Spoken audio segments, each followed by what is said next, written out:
as we start to talk about self mastery, as we start to talk about self mastery using the Jungian archetypes, the sacred money archetypes, my self mastery archetypes, the human design system, as we start this roadmap to upgrade, which is my event in October.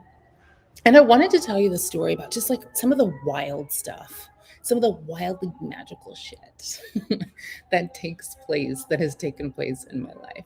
And sometimes those things are huge, big things, like all of the Portugal green lights and universal traffic lights. I'll share some of those stories with you shortly.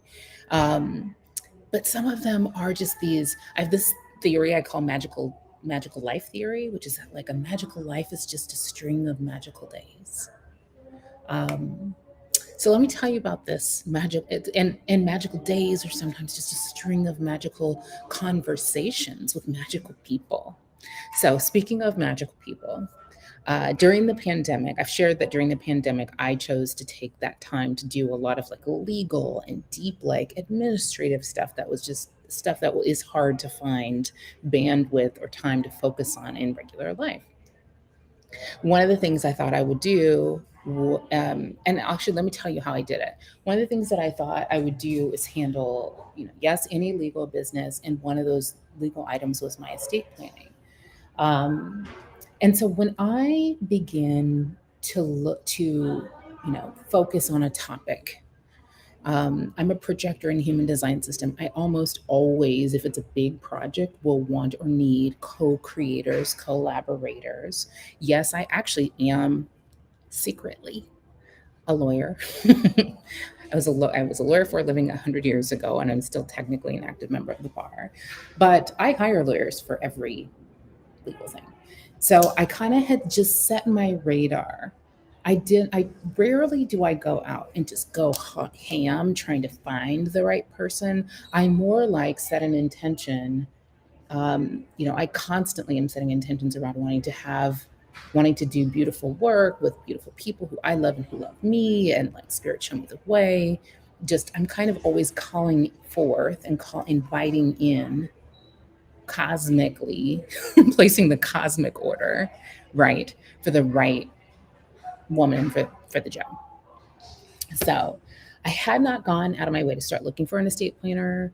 And I know some great estate planners, but I like to do things kind of this magical rule way. So what I did was I happened to just see another friend on social media ask for referrals, and I was like, perfect. She did the thing, so I don't have to do the thing. And I started reading through the recommendations that people were posting, and she had a lot of people post recommendations for their estate planners. So I saw this woman's name, and I saw like the recommendation that went with it.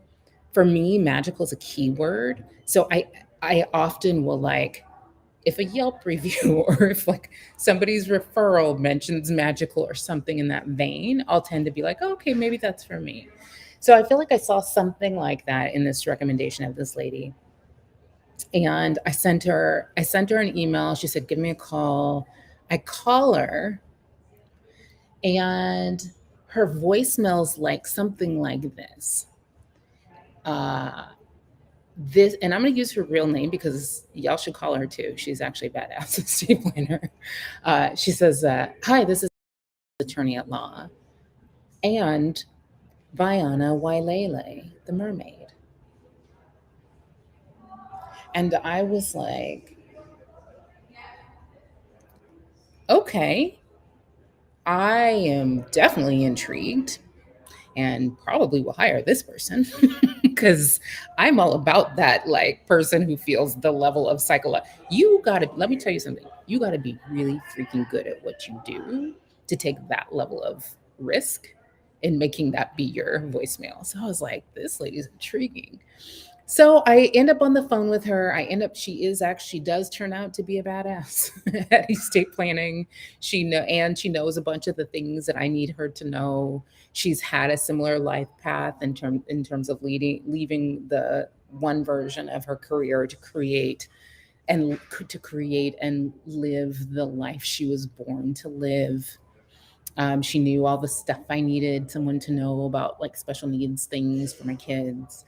So, and I liked her. The vibe was right. I'm big on that. You guys should know I make a lot of my decisions based on, even my business decisions based on not the checklist, but on the vibe check. Vibe check was right. So I did my estate planning work with her, which was actually relatively complicated. And she was just like on it, on it, on it, on it, on it. So we get to the end of the work. Um, and a bunch of magical things happened actually in our conversations. But there's one that I want to share with you. She says, I feel like you could use a fairy godmother. And I'm like, I actually normally like to be the fairy godmother, but that's fascinating. She's like, well, I'll send you a number for a woman. Like, I know a fairy godmother. I mean, she's a mermaid, right? So I know a fairy godmother. I'll send you this woman's information, which she did. And that was like a thread. Um, but she said, if you like to be a fairy godmother, let's talk about that. She's like, because she says, I feel like we've handled the nuts and bolts of what needs to happen to take care of everybody in your estate plan. But there are some magical things that you can do after you're dead that are actually kind of hard to do when you're alive, or just are harder to do when you're alive. So I'm like, well, tell me what you mean. So she proceeds to tell me. And actually, as I'm thinking about this, there may actually be information in this that's like spoiler alert to her people. So I'm gonna have my editor go back in and edit her name out. So if you want her name, because you need to call her and you need a mermaid/magical estate planner, then you'll have to email me and get her name. Um, you can email support@soultour.com for that. But she says, so I have some people in my life who I love a lot. And, if I were to die before they hit a certain age, um, I would want them to take what I leave them and use it for their education or to do, the basics. She's like, but if they've already got their education or they're already past a certain age when I pass away, I've created a fairy godmother experience for them. I want them to spend that money and that time seeing the world, because that's important, and learning how to dive, because that's important to me. So she says, so I've already gone all around the world and I've done dives all around the world, and I've hidden things for them all around the world. And so in my estate plan, it is like stated that after they've reached a certain, if I pass away after they've reached a certain age, or if they've already gotten their education handled, they are to take this money and go to these places all around the world and do dive training and basically go on this magical scavenger hunt, right? Um, and we talked more after that about like about dreams and what big dreams are, and about how, in my world is a world of very smart, very successful people who want to have big love and make big money and be their big selves and do their big dreams and like live out to the edges of life and do it powered by soul, source, spirit, all that is divine, right? Want to fulfill their sacred contracts. And sometimes for some people, the money piece can be a hang up because of whatever connotations or conflicts they have, fear they have, conditioning they have around money. But this is like you got to recalibrate your beliefs. And I love this story because I feel like it's a story of the magic that big money can actually unlock, right? It's not even all about being able to be in this fancy place and and the jewelry and the whatever. That stuff is fun too, and life is supposed to be fun. It really is. Country clubs are self-care. If I wore t-shirts, that would be what my t-shirt would say. But beyond that, there's a magic that you can activate for other people with big money, which is why we do, at the event, upcoming event is called Upgrade Your Money and Your Life. We will do sacred money archetypes work. We do human design work that's around both who you be and how you be and what you do, and also your actual financial wealth.